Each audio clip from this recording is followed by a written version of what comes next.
प्रधानमंत्री मोदी ने दिल्ली में भाजपा केंद्रीय कार्यालय विस्तार का किया उद्घाटन। पीएम ने विपक्ष पर बोला हमला, कहा संवैधानिक संस्थाओं पर किया जा रहा है प्रहार। कुछ दलों ने मिलकर भ्रष्टाचार बचाओ अभियान चलाया है।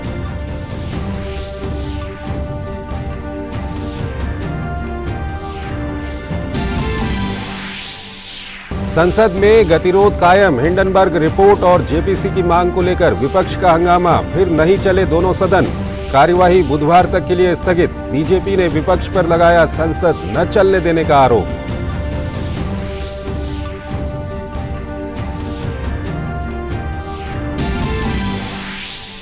2024 की तैयारियों में जुटी बीजेपी। संसदीय दल की बैठक में पीएम मोदी ने सांसदों से 15 मई से 15 जून तक अपने अपने क्षेत्र में सरकार की उपलब्धियों का प्रचार प्रसार करने को कहा। 6 अप्रैल से 14 अप्रैल तक मनाया जाएगा सामाजिक न्याय सप्ताह।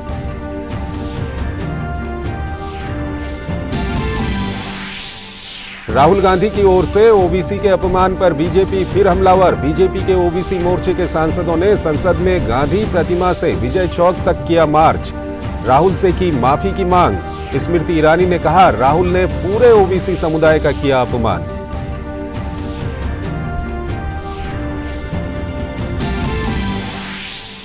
– 17 साल पुराने उमेश पाल अपहरण कांड में यूपी के माफिया सरगना अतीक अहमद को उम्र कैद की सजा। प्रयागराज की एमपी एमएलए कोर्ट ने 2 और अभियुक्तों को दी उम्र कैद की सजा। 7 अभियुक्त बरी। यूपी पुलिस ने कहा अपराधियों के खिलाफ जारी रहेगा अभियान।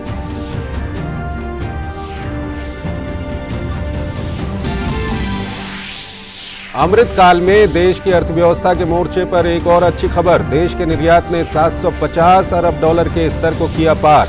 वाणिज्य मंत्री पीयूष गोयल ने जताया भरोसा, साल 2030 तक देश से होगा 2 ट्रिलियन डॉलर का निर्यात।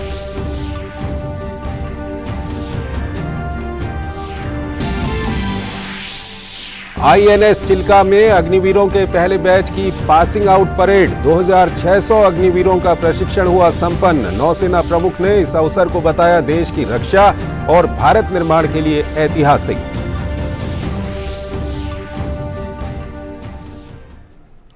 नमस्कार, डीडी न्यूज में आपका स्वागत है। मैं हूं चंद्रशेखर जोशी और आइए अब खबरों को विस्तार से देखते हैं।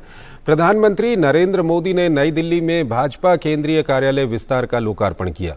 इस अवसर पर भाजपा के राष्ट्रीय अध्यक्ष जेपी नड्डा सहित पार्टी के सभी वरिष्ठ नेता, सांसद, पदाधिकारी और गणमान्य हस्तियां मौजूद थीं। पीएम मोदी ने केंद्रीय कार्यालय के विस्तार का निरीक्षण किया। पीएम मोदी ने भाजपा केंद्रीय कार्यालय विस्तार के लोकार्पण के अवसर पर पूजा अर्चना भी की। प्रधानमंत्री मोदी ने केंद्रीय कार्यालय विस्तार परिसर में पंडित दीनदयाल उपाध्याय की आदमकद मूर्ति का भी अनावरण किया। पीएम मोदी ने श्यामा प्रसाद मुखर्जी और पंडित दीनदयाल उपाध्याय की प्रतिमा पर पुष्पांजलि भी अर्पित की। इस अवसर पर अपने संबोधन में प्रधानमंत्री मोदी ने विपक्षियों पर जोरदार हमला बोला। पीएम मोदी ने कहा कि खुद उन्हें भी जेल में डालने के लिए जाल बिछाए गए। कांग्रेस के नेता कभी कहा करते थे, जनसंघ के जमाने में बड़े बड़े नेता कहते थे जनसंघ को जड़ से उखाड़कर फेंक देंगे। ये उनके बड़े बड़े नेता बोलते थे जी। और आज की कांग्रेस कहती है कि मोदी तेरी कब्र खुदेगी। जनसंघ को मिटाने की, भाजपा को मिटाने की अनेक बार साजिशें हुई और ये तो वो लोग हैं जिन्होंने मुझे भी जेल में डालने के लिए क्या क्या जाल नहीं बिछाई, लेकिन वो पूरी तरह नाकाम रहे। प्रधानमंत्री मोदी ने कहा कि संवैधानिक संस्थाओं पर प्रहार किया जा रहा है। उन्होंने संस्थानों को निशाना बनाने के प्रयासों का जिक्र किया। भारत का सामर्थ्य अगर फिर बुलंदी की तरफ जा रहा है तो इसके पीछे हमारी एक मजबूत नींव है। ये नींव हमारी संवैधानिक संस्थाओं की है, हमारे कॉन्स्टिट्यूशनल इंस्टीट्यूशंस की है। इसलिए आज भारत को रोकने के लिए हमारी इस नींव पर चोट की जा रही है। संवैधानिक संस्थाओं पर प्रहार किया जा रहा है, उन्हें बदनाम करने का अभियान छेड़ा जा रहा है। उनकी क्रेडिबिलिटी, उनकी विश्वसनीयता खत्म करने की साजिश की जा रही है। जो लोग भ्रष्टाचार में लिप्त हैं, उन पर जब एजेंसियां कार्रवाई करती हैं तो एजेंसियों पर हमला किया जाता है। जब कोर्ट कोई फैसला सुनाता है तो कोर्ट पर सवाल उठाए जाते हैं, न्यायिक प्रणाली पर हमले होते हैं। आप सब देख रहे हैं, कुछ दलों ने मिलकर भ्रष्टाचारी बचाओ अभियान छेड़ा हुआ है। प्रधानमंत्री मोदी ने कहा कि पिछली सरकारों में भ्रष्टाचार से निपटने के लिए केवल खानापूर्ति की गई। भ्रष्टाचार ने हमारे देश का बहुत नुकसान किया है। दिमक की तरह देश को खोखला किया है भ्रष्टाचार ने। देश की जनता देख रही है कि पहले की सरकारों ने किस तरह भ्रष्टाचार के खिलाफ कार्रवाई के नाम पर केवल खानापूरी की थी। लेकिन पिछले 9 साल में भाजपा सरकार ने भ्रष्टाचार के खिलाफ जो अभियान चलाया, उसने आज भ्रष्टाचार और भ्रष्टाचारियों दोनों की जड़ें हिला दी है।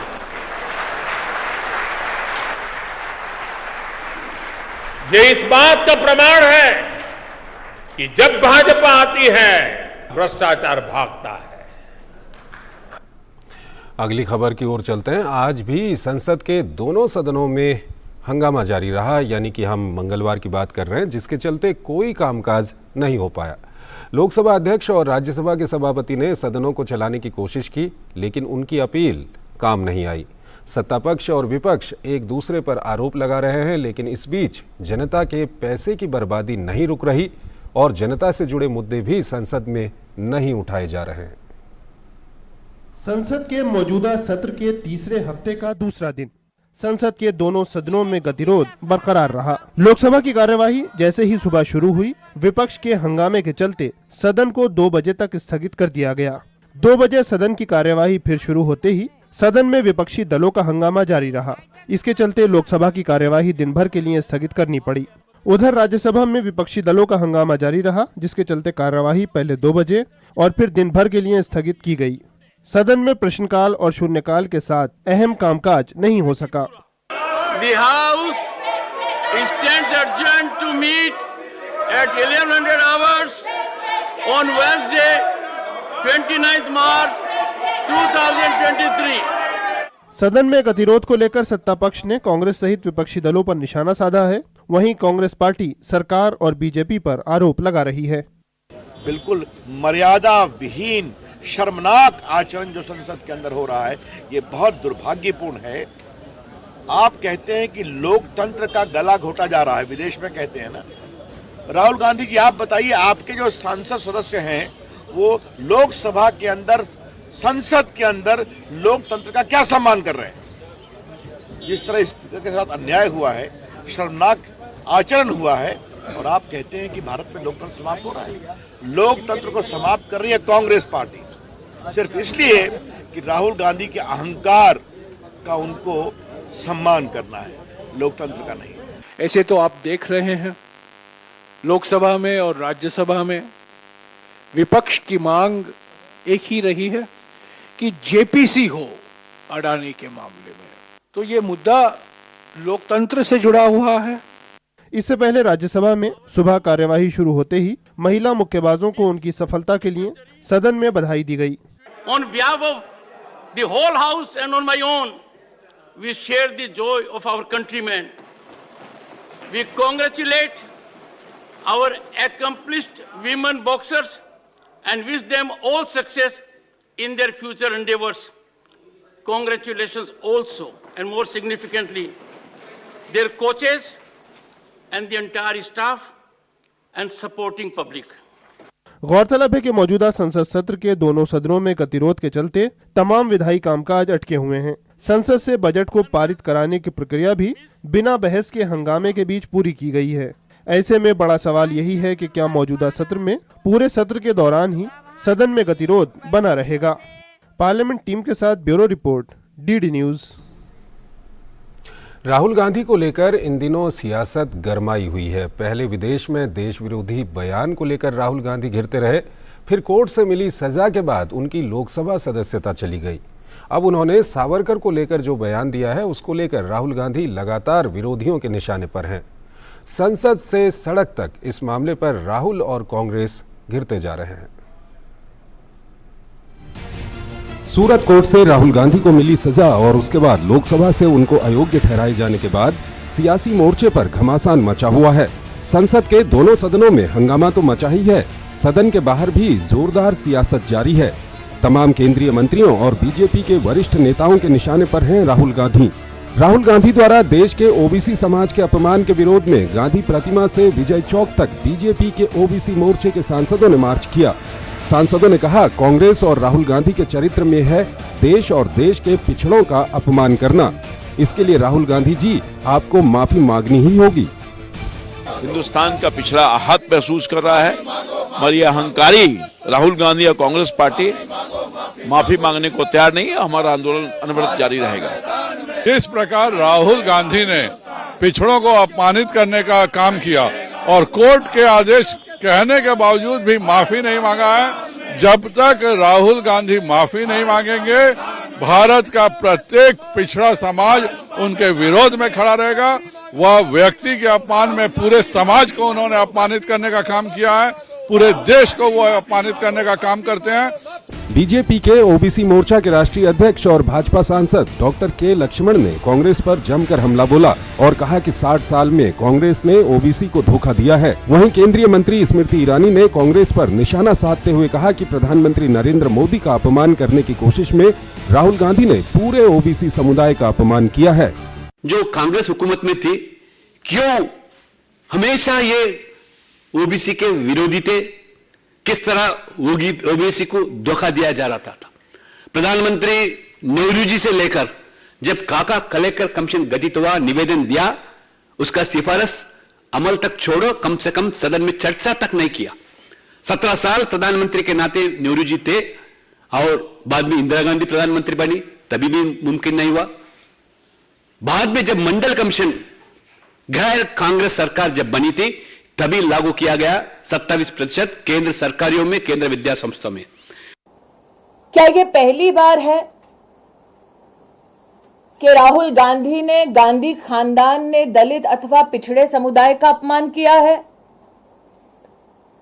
देश की मीडिया, देश की जनता इस बात की साक्षी है कि उन्होंने न सिर्फ ओबीसी समुदाय पर अभद्र टिप्पणी की है, बल्कि साथ ही जब राष्ट्र को पहली बार ट्राइबल परिवार की एक महिला को महामहिम राष्ट्रपति के पद तक चुनने का मौका मिला, तब भी गांधी खानदान के आदेश पर महामहिम द्रौपदी मुर्मू जी का अपमान कांग्रेस के नेतृत्व ने किया। संसद सदस्यता रद्द होने पर कांग्रेस के पूर्व अध्यक्ष राहुल गांधी पर बीजेपी ने वीडियो के जरिए तंज कसा है। इस वीडियो के कैप्शन में लिखा गया है, शहजादे का सम्मान हो, भले ही जनता का अपमान हो। भाजपा के ट्विटर हैंडल पर जारी वीडियो में राहुल के पीएम मोदी पर दिए बयानों और उनकी संसद सदस्यता रद्द होने तक के सफर को दिखाया गया है। वीडियो की शुरुआत में राहुल को लोकसभा सांसद और शहजादे के रूप में अंगूर खाते हुए दिखाया गया है। राहुल के साथ में मध्य प्रदेश के पूर्व मुख्यमंत्री दिग्विजय सिंह और कांग्रेस नेता मणिशंकर अय्यर चलते हुए दिखाई देते हैं। बीजेपी का कहना है कि प्रधानमंत्री नरेंद्र मोदी की छवि पर प्रहार करने के लिए राहुल ने देश और विदेश में झूठ बोला। स्मृति ईरानी ने कहा कि अपनी राजनीतिक बौखलाहट में राहुल गांधी का पीएम के प्रति, देश के प्रति अपमान में बदल चुका है। नरेंद्र मोदी ने स्वयं गांधी खानदान से कहा कि आप चाहे मेरा कितना भी अपमान कर लें, लेकिन राष्ट्र का अपमान ना करें। अपनी पॉलिटिकल बौखलाहट में, अपनी पॉलिटिकल फ्रस्ट्रेशन में राहुल गांधी का मोदी के प्रति विष देश के प्रति अपमान में परिवर्तित हो चुका है। हालांकि कांग्रेस इन आरोपों से इनकार कर रही है। हमारी पार्टी की तरफ से बड़े विस्तार से कह दिए गए कि राहुल गांधी जी की भाषण के क्या है, उनकी व्याख्यान क्या है, और इसके साथ ओबीसी का जरा सा भी ताल्लुकात नहीं है। सावरकर के मसले पर भी राहुल गांधी की मुश्किलें कम नहीं हो रही हैं। स्वतंत्रता सेनानी विनायक दामोदर सावरकर के पोते रंजीत सावरकर ने राहुल गांधी पर निशाना साधा है। राहुल गांधी के बार बार सावरकर के अपमान किए जाने से रंजीत आहत हैं और उन्होंने कहा कि वो राहुल गांधी के खिलाफ शिकायत दर्ज कराएंगे। राहुल गांधी हर बार जब अपमान करते हैं तो हमने उस पर कानूनी कार्रवाई की है। बीच में महाराष्ट्र में उन्होंने जो स्टेटमेंट किया था उसके अगेंस्ट पुलिस केस भी मैंने की है। 5 साल पहले मैंने भोईवाड़ा कोर्ट में केस किए फौजदारी, और उसके ऊपर कोर्ट ने डायरेक्शन दिए पुलिस को कि उनको नोटिस दी जाए। तो और अभी जाके मैं वापस कार्रवाई करूंगा ही। कुल मिलाकर पहले राहुल के विदेश में दिए विवादित बयान और अब उनकी अयोग्यता के मसले पर मचा घमासान थमने का नाम नहीं ले रहा है। बीजेपी जहां राहुल के द्वारा ओबीसी और सावरकर के अपमान को मुद्दा बना रही है, तो वहीं कांग्रेस लोकतंत्र के अपमान को मुद्दा बना रही है। पार्लियामेंट टीम के साथ ब्यूरो रिपोर्ट, डीडी न्यूज। 2024 के आम चुनाव से पहले भाजपा ने अपनी तैयारियों को और तेज कर दिया है। बीजेपी संसदीय दल की मंगलवार को हुई बैठक में कई बड़े फैसले लिए गए। पार्टी सांसद 15 मई से 15 जून तक मोदी सरकार के 9 वर्षों के कार्यों को लेकर जनता के बीच जाएंगे। 2024 के सियासी रण के लिए अब करीब 1 साल का ही समय शेष रह गया है। ऐसे में बीजेपी ने मोदी सरकार की उपलब्धियों को जनता के बीच पहुंचाने के लिए तेजी से अभियान शुरू करने का निर्णय लिया है। पार्टी सांसद 15 मई से 15 जून तक मोदी सरकार के 9 वर्षों के कार्यों को लेकर जनता के बीच जाएंगे। मंगलवार को बीजेपी संसदीय दल की बैठक में पीएम मोदी ने बीजेपी सांसदों को ये निर्देश दिया। प्रधानमंत्री ने भाजपा सांसदों से 15 मई से 15 जून तक अपने अपने क्षेत्रों में जाकर भारतीय जनता पार्टी सरकार की उपलब्धियों का प्रचार प्रसार करने को कहा है। प्रधानमंत्री जी ने सांसदों के लिए कहा है कि 15 मई से 15 जून तक का 1 महीने का समय जो हमारी सरकार के 9 वर्ष पूर्ण हो रहे हैं, उसमें लगातार क्षेत्र में रह करके एमपी योजनाओं का प्रचार प्रसार करेंगे। मोड कोई भी हो सकता है, यात्रा हो सकती है, गोष्ठी हो सकती है, सेमिनार हो सकती है, लाभार्थी सम्मेलन हो सकते हैं। ये हमारा 1 महीने का समय सांसदों को इस काम के लिए देना, प्रचार प्रसार के लिए। संसदीय दल की बैठक में सामाजिक कल्याण की योजनाओं पर चर्चा हुई। प्रधानमंत्री नरेंद्र मोदी और भाजपा अध्यक्ष जेपी नड्डा ने बैठक को संबोधित किया।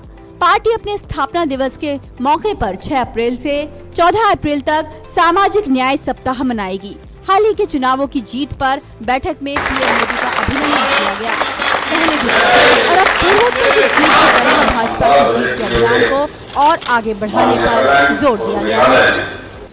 हमारा जो जीत हो रहा है, पहले गुजरात में हुआ, लास्ट जब फरवरी से के सेशन में हम माननीय प्रधानमंत्री जी के लिए सम्मान रखा था। आज नॉर्थ ईस्ट के लिए, नॉर्थ ईस्ट के रिजल्ट के बाद ये पहला बैठक है।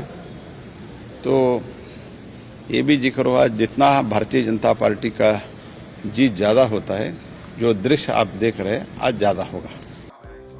प्रधानमंत्री ने भाजपा सांसदों से गैर राजनीतिक गतिविधियां आयोजित कर एक सामाजिक सरोकार के संदेश को लेकर जनता के बीच में जाने को भी कहा। प्रधानमंत्री ने धरती माँ पुकार रही से जुड़े विषय पर भाजपा से एक कार्यक्रम तैयार करने को कहा है। इन कार्यक्रमों में मोनो एक्टिंग, ड्रामा और गोष्ठी से जुड़े कार्यक्रम किए जा सकते हैं। उधर बीजेपी का अन्य पिछड़ा वर्ग मोर्चा राष्ट्रीय अभियान गांव-गांव चलो घर घर चलो के तहत देश के सभी राज्यों में 1 लाख गाँव तक जाएगा और इस दौरान भाजपा कार्यकर्ता करीब 1 करोड़ घरों तक संपर्क करेंगे। भारतीय जनता पार्टी ओबीसी मोर्चा का राष्ट्रीय अभियान गांव-गांव चलो घर-घर चलो के तहत मोर्चा देश के सभी राज्यों में लगभग 1 लाख गांव तक जाएगा और हमारे कार्यकर्ता लगभग 1 करोड़ घरों तक संपर्क करेंगे। यह अभियान भाजपा के स्थापना दिवस 6 अप्रैल से लेकर 14 अप्रैल को डॉक्टर अंबेडकर की जयंती तक चलेगा। इसी बीच 11 अप्रैल को महात्मा ज्योतिबा फुले जयंती भी आती है, जिसे कार्यकर्ता गाँव में मनाएंगे। पार्टी के राष्ट्रीय अध्यक्ष जेपी नड्डा हरियाणा के मनेसर से इसकी शुरुआत करेंगे। पार्टी नेता न केवल मोदी सरकार के पिछले 9 सालों में पिछड़े वर्ग के लिए किए गए विकास कार्यों की जानकारी देंगे, साथ ही ये भी बताएंगे कि कांग्रेस की 60 साल की हुकूमत के दौरान कैसे ओबीसी वर्ग के साथ धोखा किया गया। राजेश राज और शैलेंद्र मिश्रा के साथ bureau report, DD news. Bhajpa ने कांग्रेस और आम आदमी पार्टी पर निशाना साधा है। भाजपा प्रवक्ता संबित पात्रा ने कहा कि अरविंद केजरीवाल जिस तरह कांग्रेस का पक्ष ले रहे हैं वो दिखाता है कि दोनों एक हैं। कांग्रेस पार्टी की तारीफ केजरीवाल जी कर रहे हैं कि जिस प्रकार से कांग्रेस पार्टी ने जो भ्रष्टाचार नहीं किया, भारतीय जनता पार्टी और मोदी जी ने कर लिया। ये जो कवर फायर देने का काम कांग्रेस पार्टी को अरविंद केजरीवाल जी कर रहे हैं, उसके पीछे का एक ही कारण है, और वह कारण है दोनों कांग्रेस और आम आदमी पार्टी एक ही थाली के चट्टे बट्टे हैं। जितने भ्रष्ट कांग्रेस उतनी ही भ्रष्ट आम आदमी पार्टी। भ्रष्टाचार में दोनों के बीच कंपटीशन है, ये वही आम आदमी पार्टी है। माफिया डॉन अतीक अहमद को बीते 4 दशक के आपराधिक इतिहास के बाद पहली बार किसी मामले में सजा मिली है। उमेश पाल अपहरण के 17 साल पुराने मामले में अतीक को उम्र कैद की सजा हुई है। अतीक के साथ 2 और लोगों को उम्र कैद हुई है तो अतीक के भाई अशरफ समेत 7 लोगों को बरी किया गया है।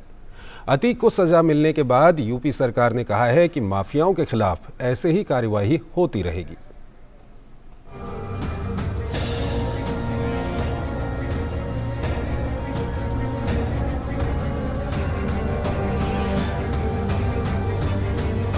प्रयागराज के बहुचर्चित उमेश पाल अपहरण केस में आज कोर्ट ने अपना फैसला सुना दिया है और माफिया अतीक अहमद समेत 3 अभियुक्तों अतीक अहमद, दिनेश पासी और खान सौलत हनीफ को उम्र कैद की सजा सुनाई गई है। 2006 के इस मामले में प्रयागराज की एमपी एमएलए कोर्ट के जज डॉक्टर दिनेश चंद्र शुक्ल ने अतीक अहमद को दोषी करार देते हुए आजीवन कारावास की सजा सुनाई है, जबकि इस मामले में अतीक अहमद के भाई अशरफ सहित अन्य सभी 7 अभियुक्तों को अदालत ने बरी कर दिया है। 2006 के इस मामले में जिस व्यक्ति उमेश पाल का अपहरण हुआ था, उसी उमेश पाल की बीती 24 फरवरी को प्रयागराज में हत्या कर दी गई थी और इस हत्याकांड के मामले में भी अतीक अहमद के खिलाफ मामला दर्ज किया गया है। 2006 के इस मामले में पहली बार अतीक अहमद को सजा हुई है, जबकि उसके खिलाफ 100 से अधिक मामले दर्ज हैं। इस फैसले के बाद उत्तर प्रदेश पुलिस ने कहा है कि यूपी पुलिस अपराधियों के खिलाफ अपना काम करती रहेगी और उत्तर प्रदेश में किसी भी अपराधी को पनपने नहीं दिया जाएगा। कोई भी माफिया और उसके द्वारा स्थापित आर्थिक साम्राज्य को हम पूरी तरीके से ध्वस्त करेंगे तथा आने वाले समय में हम हर एक माफिया को सजा दिलाने की और उसको कानून के सामने पूरी तरीके से एक्सपोज करने की हम लोगों ने एक प्रतिज्ञा ले रखी है और आने वाले समय में और भी इस तरह के दुर्दांत माफियाओं के विरुद्ध हमारी कार्रवाई अनवरत जारी रहे। इस फैसले के बाद उमेश पाल के परिवार ने खुशी जाहिर की है, लेकिन अतीक अहमद के ऊपर और कार्रवाई करने की मांग की है ताकि उसके अपराध पर लगाम लग सके। कल न कलम की इज्जत किया, न काली कोट की किया, न खाकी किया, इसलिए मर्डर के इसने तो दे दिया अपहरण का, लेकिन मेरे बेटे 3 मारे गए हैं। इसलिए मेरा मुख्यमंत्री जी से यही गुहार है कि इनको फांसी दिया जाए, इनको जिंदा न रखा जाए। जो जजमेंट दिया उन्होंने वो ठीक किया है, लेकिन मैं अब जो है माननीय मुख्यमंत्री जी से निवेदन करूंगी कि मैं अकेले हूँ, मेरे साथ कोई लड़ने वाला नहीं है। मैं उन्हीं से याचना करूंगी कि उस आदमी को, उसके पूरे परिवार को, चाहे अतीक हो, चाहे अशरफ हो, चाहे उसका लड़का हो, चाहे कोई भी हो, जब तक उनको खत्म नहीं किया जाएगा तब तक ये आतंक चलता रहेगा। जहां कानूनी रूप से इस फैसले पर सबकी निगाहें लगी हुई थी, तो वहीं राजनीतिक रूप से भी ये मामला खासा चर्चा में रहा। फैसला आने के बाद उत्तर प्रदेश सरकार ने कहा कि यूपी को अपराध मुक्त करने के लिए योगी सरकार लगातार काम कर रही है और करती रहेगी। हमारी सरकार पूरी तरह से अपराध और अपराधियों के खिलाफ अभियान चलाकर उनका सफाया कर रही है। अदालत में पैरवी की जा रही है, एक एक अपराधी को कड़ी से कड़ी सजा मिले, इस दिशा में हमारी सरकार लगातार काम कर रही है। आज माफिया की खुशी में पैरवी के तहत सजा मिली है उम्र कैद की, और पूरे प्रदेश में लोग मान रहे हैं भयमुक्त वातावरण बन रहा है। शोषित, पीड़ित, वंचित, एससी और महिलाएं और दिव्यांगों को अब एक वकील उपलब्ध हो पा रहा है। इसके अलावा फास्ट ट्रैक कोर्ट के लिए बहुत सारा पैसा दिया है। इस बार बजट में 7,000 करोड़ की ई कोर्ट के लिए पैसा दिया गया है।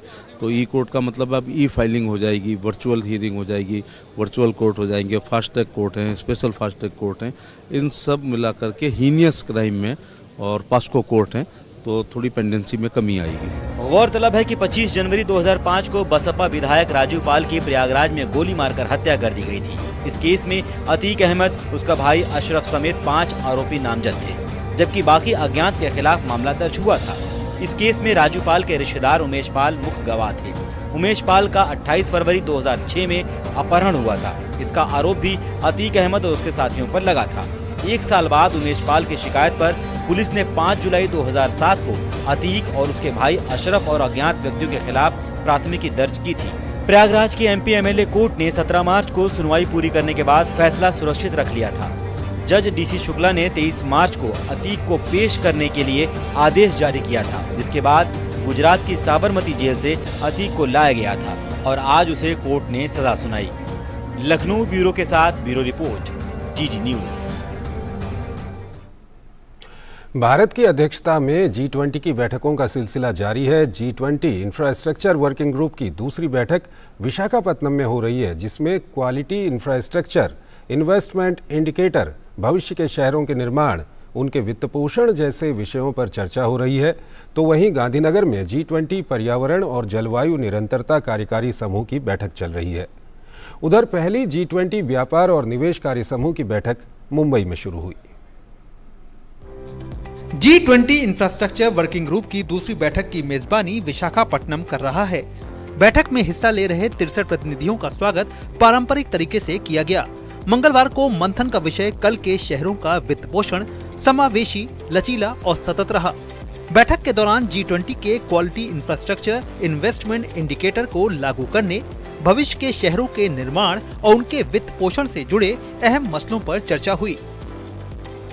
In an increasingly urban environment, people are moving to cities from regional areas. Cities are some of the fastest growing places in the world, and that means we must provide the infrastructure to them, and financing is a big part of that. Finance ministries have an important role to play in making sure that cities can get the financing to build the infrastructure that people need. वहीं गांधीनगर के महात्मा मंदिर सम्मेलन और प्रदर्शनी केंद्र में G20 पर्यावरण तथा जलवायु निरंतरता कार्यकारी समूह की बैठक का मंगलवार को दूसरा दिन था। मंगलवार को नमामि गंगे सहित विभिन्न परियोजनाओं के जरिए जल संसाधन प्रबंधन पर भारत की प्रस्तुति के साथ बैठक शुरू हुई। जल शक्ति मंत्रालय ने विभिन्न परियोजनाओं के जरिए जल संसाधन प्रबंधन के क्षेत्र में किए जा रहे कामों को दर्शाया। इस बैठक में लगभग 130 प्रतिनिधि हिस्सा ले रहे हैं। उधर पहली G20 व्यापार और निवेश कार्य समूह की बैठक आज मुंबई में शुरू हुई। इस 3 दिवसीय बैठक का उद्देश्य बढ़ते व्यापार, वित्त अंतर को कम करने के लिए ठोस समाधान प्रदान करना है। इस बैठक में G20 सदस्य देशों, आमंत्रित देशों, क्षेत्रीय समूहों और अंतर्राष्ट्रीय संगठनों के 100 प्रतिनिधि वैश्विक व्यापार और निवेश में तेजी लाने के तरीकों पर चर्चा कर रहे हैं। वाणिज्य एवं उद्योग विभाग के सचिव सुनील बर्थवाल ने अपने संबोधन में कहा कि कई देश मंदी का सामना कर रहे हैं और बैंकिंग क्षेत्र में तनाव के संकेत हैं। इसलिए यह समय विचार विमर्श करने और बढ़ते व्यापार वित्त अंतर को कम करने के लिए ठोस समाधान प्रदान करने का है।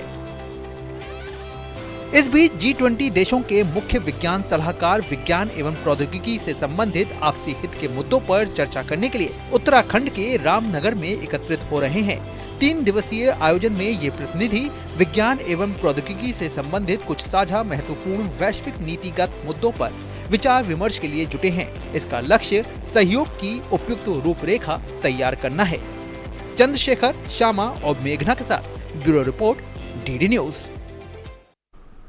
अग्निपथ योजना जमीन पर तेजी से रंग लाती नजर आ रही है। नौसेना के पहले अग्निवीर बैच की मंगलवार को पासिंग आउट परेड हुई। जिसका निरीक्षण खुद नौसेना अध्यक्ष एडमिरल आर हरिकुमार ने किया। 273 महिला अग्निवीर सहित 2600 अग्निवीरों का 16 सप्ताह का प्रशिक्षण सफलतापूर्वक संपन्न होने पर इस परेड का आयोजन किया गया। देश सेवा के जोश और उत्साह की भावना से भरा ये समारोह बहुत खास है। ओडिशा में INS चिल्का में ये अग्निवीरों के पहले बैच की पासिंग आउट परेड है। 273 महिला अग्निवीर सहित 2600 अग्निवीरों का 16 सप्ताह का प्रशिक्षण सफलतापूर्वक संपन्न होने पर पूरे माहौल में जोश बहुत हाई नजर आया। नौसेना अध्यक्ष एडमिरल आर हरिकुमार समारोह के मुख्य अतिथि रहे और उन्होंने ही पासिंग आउट परेड का निरीक्षण किया। दक्षिणी नौसेना कमान के flag officer commanding in chief सहित वरिष्ठ नौसेना अधिकारी और गणमान्य हस्तियां भी इस ऐतिहासिक अवसर के गवाह बने। समारोह इसलिए भी यादगार रहा क्योंकि प्रारंभिक प्रशिक्षण के सफल समापन के बाद देश के किसी भी प्रशिक्षण संस्थान के अग्निवीरों का ये पहला पासिंग आउट है। आप सब इतिहास रचने जा रहे हैं। इतिहास भारत के प्रथम अग्निवीर होने का, इतिहास भारतीय सशस्त्र बलों में नारी शक्ति को और मजबूत करने का, इतिहास भारतीय नौसेना में एक नए युग की शुरुआत करने का। नवंबर 2022 में INS चिल्का में शुरू हुआ ये प्रशिक्षण बहुमुखी था। इसमें अग्निवीरों को कर्तव्य, सम्मान और साहस के मूल नौसेना मूल्यों के आधार पर शैक्षणिक, सेवा और बाहरी प्रशिक्षण दिया गया।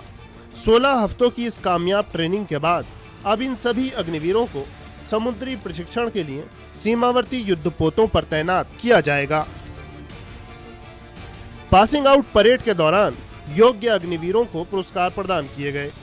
अग्निपथ योजना के लिए देश के पहले चीफ ऑफ डिफेंस स्टाफ दिवंगत जनरल बिपिन रावत के योगदान की स्मृति में general Bipin Rawat rolling trophy भी प्रदान की गई। योग्यता के समग्र क्रम में प्रथम रहने वाली महिला अग्निवीर प्रशिक्षु को दिया जाने वाला ये सम्मान स्वर्गीय जनरल रावत की पुत्रियों ने प्रदान किया। ध्यान रहे कि अग्निवीरों के इस पहले बैच में वो महिला और पुरुष अग्निवीर भी शामिल हैं जो इस साल 26 जनवरी को कर्तव्य पथ पर भारतीय नौसेना की गणतंत्रता दिवस परेड टुकड़ी का हिस्सा थे। सुधीर यादव के साथ ब्यूरो रिपोर्ट, DD न्यूज। केंद्र सरकार की महत्वाकांक्षी PM श्री स्कूल योजना अब धरातल पर उतरने को तैयार है। शिक्षा मंत्रालय ने उन 9000 स्कूलों को शॉर्टलिस्ट कर लिया है जिन्हें PM श्री योजना के पहले चरण में अपग्रेड किया जाना है। जल्द ही इन स्कूलों की घोषणा कर दी जाएगी।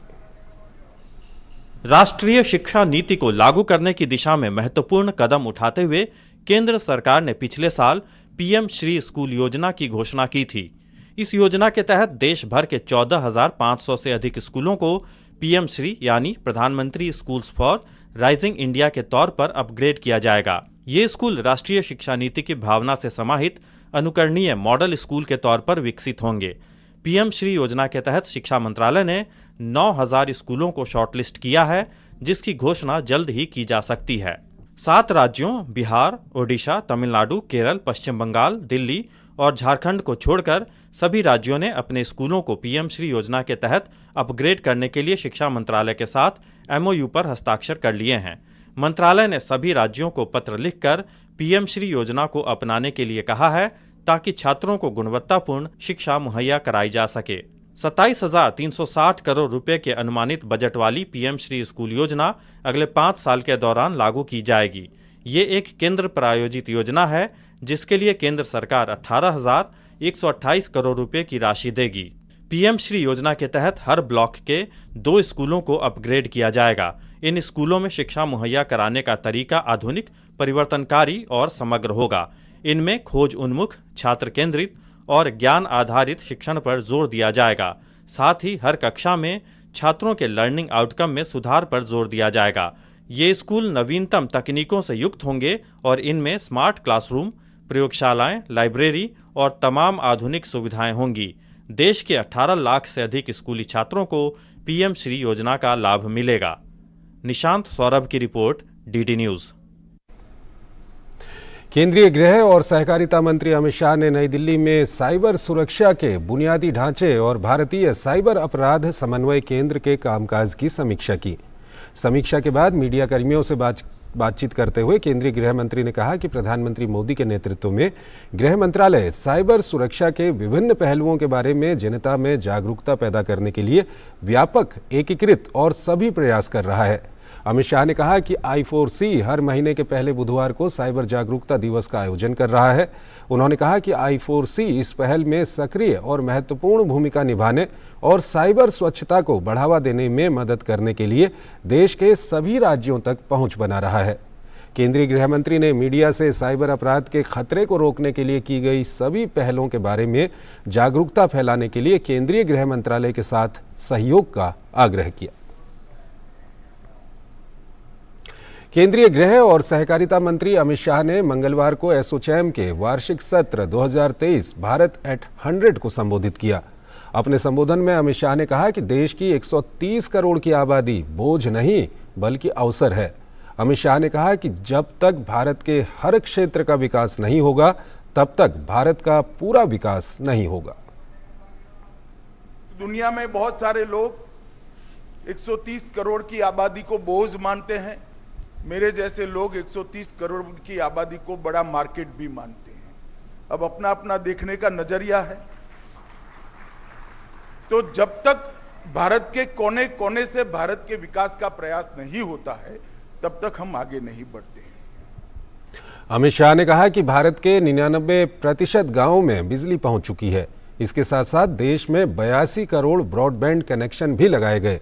जीएसटी पर बोलते हुए अमित शाह ने कहा कि जिसे लोग गब्बर सिंह टैक्स कहते थे, अब जीएसटी के आंकड़े उनको जवाब दे रहे हैं। 2014 में इस देश में 60 करोड़ लोग ऐसे थे जिनके परिवार में किसी के पास बैंक अकाउंट ही नहीं था। आप मान सकते हैं 60 करोड़ लोगों के परिवार में बैंक अकाउंट नहीं था, उनका भारत के अर्थतंत्र के साथ कोई जुड़ाव ही नहीं। वो 60 करोड़ लोगों को दिए पूरा दिन कल क्या खाना है उसकी चिंता करने में ही जाता है। ज्यादा से ज्यादा हम हमारे परिवार को कैसे सुविधापूर्ण जीवन दे सकते हैं। नरेंद्र मोदी जी ने 9 साल के अंदर इनकी ये चिंता से उनको मुक्त कर दिया। आज हर परिवार के अंदर बैंक अकाउंट है। इस समारोह को केंद्रीय सड़क परिवहन और राजमार्ग मंत्री नितिन गडकरी ने भी संबोधित किया। गडकरी ने कहा कि दिल्ली को जाम और प्रदूषण से निजात दिलाना बहुत जरूरी है, जिसके लिए वो एक योजना बना रहे हैं। मेरा प्लान ऐसा है कि दिल्ली का जो पेरिफेरल रोड है इसमें 8 जगह पर रेलवे क्रॉस करती है इसको, और मैंने एनएचआई में इसका प्लान बनाया। और दिल्ली के पूरे godowns, wholesale market, container depot और उसके साथ दिल्ली में जो जो होलसेल की मार्केट से वो पूरे ये रीड रोड पर देने के लिए जगह भी आइडेंटिफाई की है। अब एक्सपोर्ट इंपोर्ट के कंटेनर दिल्ली के अंदर आते कोई जरूरत नहीं है, दिल्ली की सब्जियां भी बाहर जाएगी। All type of wholesale markets Delhi के पेरिफेरल रोड में जाएंगे तो दिल्ली का प्रदूषण कम होगा, ट्रैफिक जाम कम होगा और जितना जरूरी होगा उतना माल दिल्ली में शोरूम में आएगा। वाणिज्य एवं उद्योग मंत्री पीयूष गोयल ने भरोसा जताया है कि साल 2030 तक भारत से होने वाला कुल निर्यात $2 ट्रिलियन के लक्ष्य को पार कर सकता है। एसोचैम के द्वारा आयोजित भारत एट 100 कार्यक्रम में बोलते हुए गोयल ने कहा कि मार्च 2023 तक इस साल का निर्यात $750 अरब के स्तर को पार कर चुका है और आज़ादी के 75वें साल पर आर्थिक मोर्चे पर अच्छी खबर है। Our FDI, you spoke about foreign direct investment. We've had a record run of FDI over the last decade. Almost every year, we have had an all-time high in terms of FDI until March 2022. India has crossed in its 75th year of independence. As we speak today, $750 billion of exports. When we talk of $2 trillion by 2030, $1 trillion of goods and $1 trillion of services, I'm sure we can do it. Bharat can do it.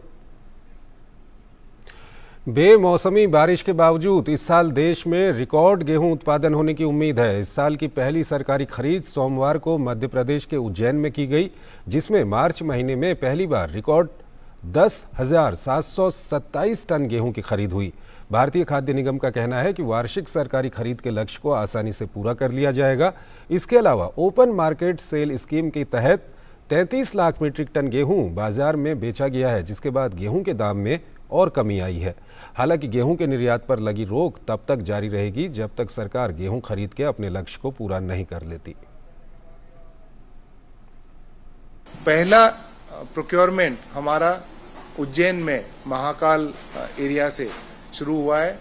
10,727 ton गेहूं का procurement 27 तारीख को हो चुका है, जो कि पिछले वर्षों की तुलना में ज़्यादा है। हमारा जो कृषि विभाग है भारत सरकार में, उनके सेकेंड एडवांस एस्टीमेट जो आए हैं उससे पता लगता है कि इस साल भारत में गेहूं की जो उपज है वो रिकॉर्ड उपज होने वाली है। 112 लाख मीट्रिक टन का उत्पादन होने वाला है, जो कि एक रिकॉर्ड उत्पादन रहेगा। दिल्ली के इंडिया इंटरनेशनल सेंटर में पूर्व कैबिनेट सचिव KM चंद्रशेखर की पुस्तक as good as my word पर एक सत्र का आयोजन किया गया। ये पुस्तक 2007 से 2011 तक कैबिनेट सचिव के पद पर रहे KM चंद्रशेखर की स्मृतियों पर उनका संकलन है। उन्होंने अपने संबोधन में कहा कि लोक सेवा विभिन्न क्षेत्रों में सेवा का जितना अवसर देती है उसकी कोई मिसाल नहीं। उन्होंने अपनी सभी उपलब्धियों की वजह टीम वर्क को बताया।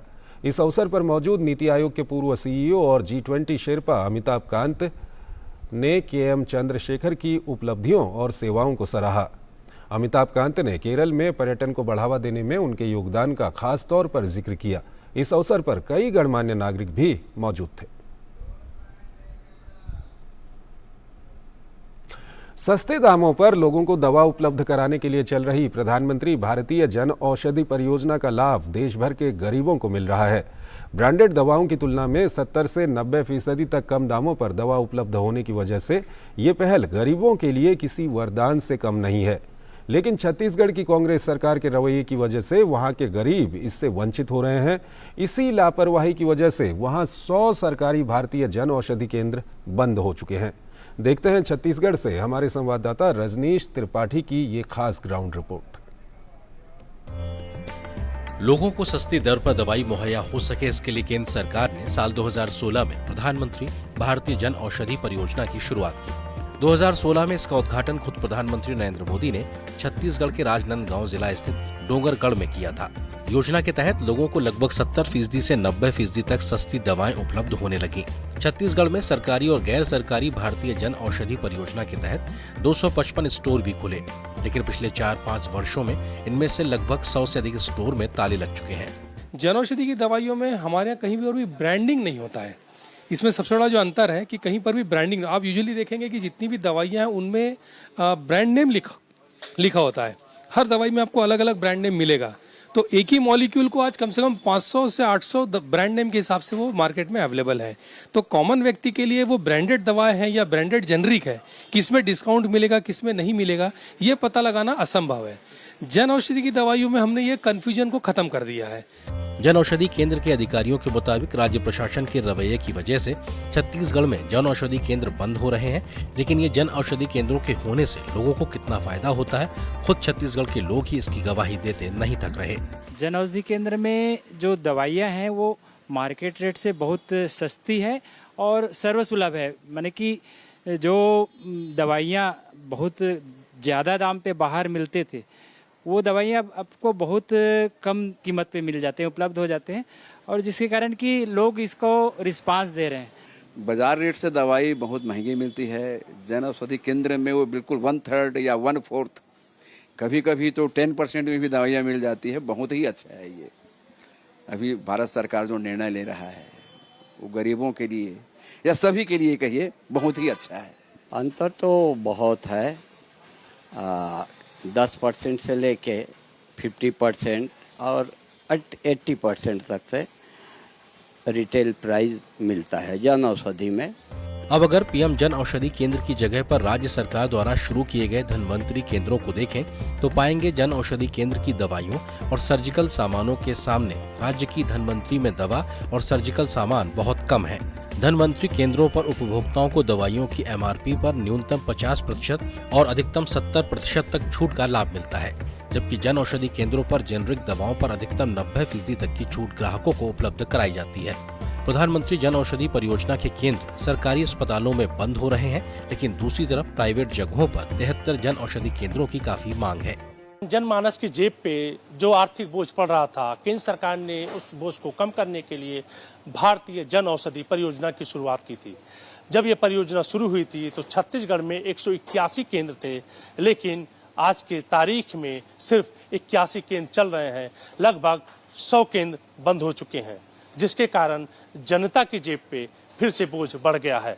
कैमरामैन शैलेंद्र चौहान के साथ रजनीश त्रिपाठी, छत्तीसगढ़। न्यायिक सुधार संबंधी प्रस्तावित कानून को लेकर इजराइल में हंगामा अभी नहीं थमा है। प्रधानमंत्री द्वारा इस कानून को संसद के अगले सत्र तक टालने की घोषणा के बाद अब उनके सहयोगी पीछे न हटने की मांग कर रहे हैं। भारी विरोध प्रदर्शनों के बाद इजराइल सरकार न्यायिक सुधार संबंधी कानून पर धीमी रफ्तार से आगे बढ़ रही है। उसका कहना है कि वो सबको साथ लेकर चलना चाहती है। इजराइल में लोकतंत्र की दुहाई देकर सड़कों पर उतरे प्रदर्शनकारियों के दबाव में आखिरकार सरकार को झुकना पड़ा। सोमवार को बढ़ते दबाव के बीच प्रधानमंत्री नेतन्याहू को न्यायिक सुधार कानून को निलंबित करने का फैसला लेना पड़ा। कानून को अस्थायी रूप से वापस लेते हुए नेतन्याहू ने कहा कि सरकार सुधार प्रक्रिया को रोकने वाले अपने विरोधियों को संवाद का वास्तविक मौका देना चाहती है, ताकि आगे कानून की राह में रोड़े न अटकाए जा सकें। पीएम नेतन्याहू ने अपने गठबंधन सहयोगियों को आश्वासन देते हुए कहा कि अभी भी वो इस कानून को पारित कराने के लिए संकल्पबद्ध हैं। अपने संबोधन में उन्होंने नागरिक सुधार से जुड़े और कड़े कानून लाने के संकेत दिए। हम न्यायिक प्रणाली में आवश्यक संशोधन लाने की आवश्यकता पर जोर देते हैं और व्यापक सहमति के माध्यम से उन्हें प्राप्त करने का अवसर प्रदान करेंगे। हम एक ऐसा सुधार लाएंगे जो लोगों के हितों को संरक्षित करते हुए अधिकारियों के बीच खोए हुए संतुलन को बहाल करेगा, जिसमें मैं मजबूत नागरिक अधिकारों को जोड़ूंगा। नेतन्याहू के इस ऐलान को लोकतंत्र की जीत के तौर पर देखा जा रहा है, जिसके बाद तेल अवीव की सड़कों पर शांति होने लगी। लेकिन ऐसा नहीं है कि सिर्फ नेतन्याहू के विरोध में रैलियां निकल रही हैं। इजराइल में एक धड़ा ऐसा भी है जो सरकारी प्रस्ताव का समर्थन कर रहा है। रिलीजियस जायनिज्म के सांसद ने अपने समर्थकों से प्रदर्शन के खिलाफ सड़कों पर उतरने की अपील की है, जिसके बाद सड़कों पर और टकराव का खतरा बढ़ गया। मैं खुले और इच्छुक उत्साह के साथ वार्ता में आने का इरादा रखता हूं, आत्मसमर्पण करने के लिए नहीं बल्कि सफल होने के लिए। हम राष्ट्रपति के निवास पर जाकर अपना विरोध जताएंगे। तथ्य यह है कि लोग कानून को रोकने की मांग करते हैं, क्योंकि कुछ समूह इजराइल में चुनाव के परिणाम को स्वीकार नहीं करते हैं। मुझे लगता है कि यह सबसे अलोकतांत्रिक चीज है जिसकी कोई कल्पना कर सकता है। न्यायिक सुधार प्रक्रिया को निलंबित करने के बाद इजरायली पीएम के सामने एक तरफ कुआं तो दूसरी तरफ खाई वाली स्थिति पैदा हो गई है, क्योंकि अगर वो प्रस्ताव के साथ आगे जाते हैं तो देश अराजकता की तरफ बढ़ेगा। अगर प्रस्ताव को रोकते हैं तो उनकी सरकार खतरे में पड़ सकती है।